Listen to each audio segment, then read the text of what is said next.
O tara, kwentuhan muna tayo kasi tinuon naman, 5 minutes, ay hindi, 4 minutes lang ubusin ko to ganito kadami. O dahil dyan, meron kang 4 minutes para ubusin ko to na magkipagkwentuhan ako sa'yo, okay?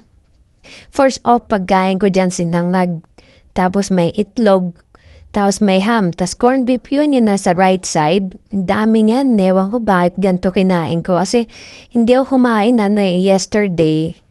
So, eto yung meal ko ngayong breakfast and lunch. Magkasama na siya. Kasi ngayon alas 12 na ngayon tapos work from home ako eh. So, hindi na ako nag-breakfast, sinabay ko na siya, kaya tawag dyan, brunch.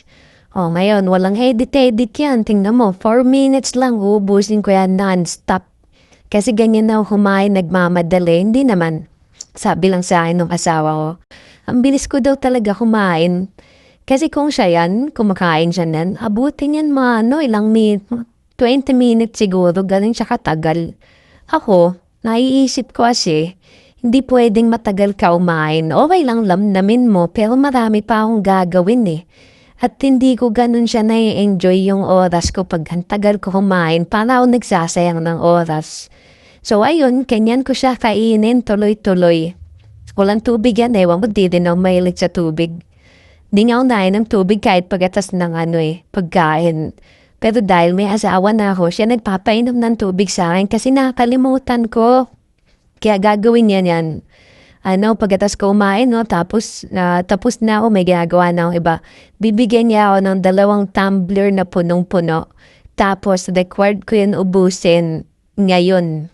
As in, ngayon mismo sa harap niya. Kasi pag di ko daw ininom yun, hindi ka panipaniwala na iinumin ko kasi knowing na hindi talaga ako nainom ng tubig.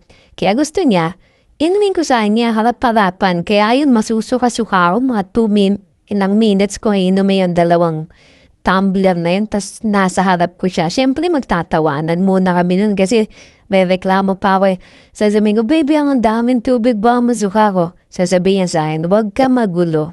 Tas ayun na. Tuloy-tuloy kami ng gano'n, non-stop hanggang sa dulo. Tapos mabubugahan ko siya ng tubig kasi nangyari na yun isang beses. Kaya inulit-ulit ko na lang, nalayo na siya pag inom na ako ng tubig. Ganon lang yung technique, bibigyan mo lang siya ng ng oras. Kaya yun, nagkikwento ko sa inyo, pero ganito kwento ng mga mag-asawa talaga. Give and take siya. Madalas ako nagluluto kasi yung asawa ko, prinsesa yan.